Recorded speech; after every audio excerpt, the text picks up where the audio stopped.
നമസ്കാരം.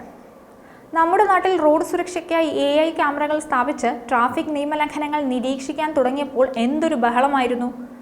ആരോപണങ്ങളും പ്രത്യാരോപണങ്ങളുമൊക്കെയായി ഭരണ പ്രതിപക്ഷ കക്ഷികൾ രംഗത്തെത്തി. നിയമം ലംഘിക്കാനുള്ളതാണെന്ന് തെറ്റിദ്ധാരണയുള്ള പലരും അവരോടൊപ്പം ചേർന്ന് നിന്നു. AI ക്യാമറയെ തത്വത്തിൽ എതിർക്കാൻ കഴിയാതെ വന്നപ്പോൾ അതിൻ്റെ പിന്നിലെ അഴിമതിയെക്കുറിച്ചായി പിന്നെ ആരോപണം. എത്ര പേർ നിയമലംഘനത്തിൽ പിടിക്കപ്പെട്ടുവെന്നോ എത്ര പേർ ശിക്ഷിക്കപ്പെട്ടുവെന്നോ എന്നും ഉറപ്പില്ല. പലയിടങ്ങളിലും AI ക്യാമറകൾ നോക്കുകുത്തിയായിരിക്കുകയാണ്. നിയമം നടപ്പാക്കുന്നതിനെ എങ്ങനെയും എതിർക്കുക, അതാണ് ചിലരുടെ പ്രഖ്യാപിത ലക്ഷ്യം. അത് നിയമ നടപടികളോടുള്ള അവരുടെ മാനസികാവസ്ഥയാണ് കാണിക്കുന്നത്. എന്നാൽ UAE അങ്ങനെയല്ല. നിയമലംഘനങ്ങൾക്ക് കടുത്ത ശിക്ഷയാണ് എല്ലായിടങ്ങളിലും നൽകി വരുന്നത്.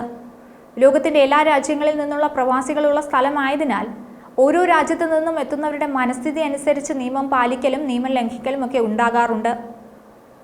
അതുകൊണ്ട് തന്നെ എത്ര കടുത്ത നിയമം ഉണ്ടായിട്ടും റോഡുകളിൽ അപകടങ്ങൾ കുറയുന്നതായി കാണുന്നില്ല. നിരവധി അപകടങ്ങളാണ് ദിവസവും റിപ്പോർട്ട് ചെയ്യപ്പെടുന്നത്. നിരവധി പേർക്ക് പരിക്കേൽക്കുകയും മരണപ്പെടുകയും ഒക്കെ ചെയ്യുന്നുണ്ട്. കുവൈറ്റിൽ ട്രാഫിക് നിയമലംഘനങ്ങൾ കണ്ടെത്തുന്നതിനായി സ്ഥാപിച്ച നൂതന ആർട്ടിഫിഷ്യൽ ഇന്റലിജൻസ് അല്ലെങ്കിൽ AI ക്യാമറകൾ പണി തുടങ്ങിക്കഴിഞ്ഞു. ട്രാഫിക് സുരക്ഷ വർദ്ധിപ്പിക്കുന്നതിനും നിയമവിരുദ്ധമായ ഡ്രൈവിംഗ് തടയുന്നതിനുമുള്ള പദ്ധതിയുടെ ഭാഗമായിട്ടാണ് പ്രധാന റോഡുകളിൽ ഇത്തരം ക്യാമറകൾ വെച്ചത്. വെറും 4 ദിവസത്തിനകം 4122 ട്രാഫിക് നിയമലംഘനങ്ങൾ ഇതിനോടകം തന്നെ ഇവ രേഖപ്പെടുത്തി കഴിഞ്ഞു.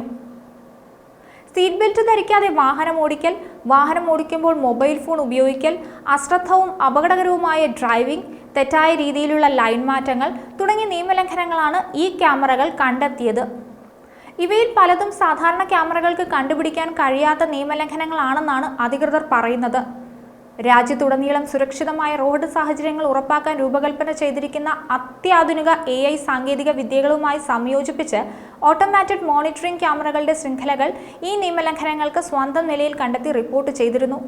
ഗതാഗത നിയന്ത്രണങ്ങൾ പാലിക്കാൻ എല്ലാ റോഡ് ഉപയോക്താക്കളോടും ആഭ്യന്തര മന്ത്രാലയം അഭ്യർത്ഥിക്കുകയും പൊതുസുരക്ഷ പ്രോത്സാഹിപ്പിക്കുന്നതിന് ലക്ഷ്യമിട്ടുള്ള നിരന്തര നിരീക്ഷണത്തിൻ്റെയും ബോധവൽക്കരണത്തിൻ്റെയും പ്രാധാന്യം എടുത്തു പറയുകയും ചെയ്യുന്നുണ്ട്. അപകടങ്ങൾ കുറയ്ക്കുന്നതിനും എല്ലാവർക്കും സുരക്ഷിതവുമായ ഡ്രൈവിംഗ് അന്തരീക്ഷം ഉറപ്പാക്കുന്നതിനും ട്രാഫിക് നിയമങ്ങൾ പാലിക്കുന്നത് നിർണായകമാണെന്നാണ് അധികൃതർ പറഞ്ഞു വെക്കുന്നത്. രാജ്യത്തെ ഗതാഗത ലംഘനങ്ങൾ നിരീക്ഷിക്കുന്നതിൽ AI സാങ്കേതിക വിദ്യയിൽ പ്രവർത്തിക്കുന്ന കൂടുതൽ ക്യാമറകൾ സ്ഥാപിക്കാൻ ഒരുങ്ങുകയാണ് അധികൃതർ. നിയമവിരുദ്ധമായ പെരുമാറ്റം കുറയ്ക്കാനും റോഡ് ഉത്തരവാദിത്തത്തിന്റെ സംസ്കാരം വളർത്തിയെടുക്കാനുമാണ് ഇതിലൂടെ ലക്ഷ്യം വെക്കുന്നത്. സ്വന്തം സുരക്ഷ മാത്രമല്ല, മറ്റു റോഡ് ഉപയോക്താക്കളുടെ കൂടി സുരക്ഷയാണ് ട്രാഫിക് നിയമം ലംഘിക്കുന്നവർ അപകടത്തിലാക്കുന്നതെന്നും അത്തരം പെരുമാറ്റങ്ങൾക്കെതിരെ ശക്തമായ നടപടികൾ സ്വീകരിക്കുമെന്നും അധികൃതർ മുന്നറിയിപ്പ് നൽകുന്നുണ്ട്. റോഡ് അപകടങ്ങൾ നിത്യസംഭവമായി മാറി വരികയാണ്. മറ്റൊരു വീഡിയോയുമായി വീണ്ടും കാണാം. ന്യൂസ് ഡെസ്ക് ഈനാട് മലയാളം.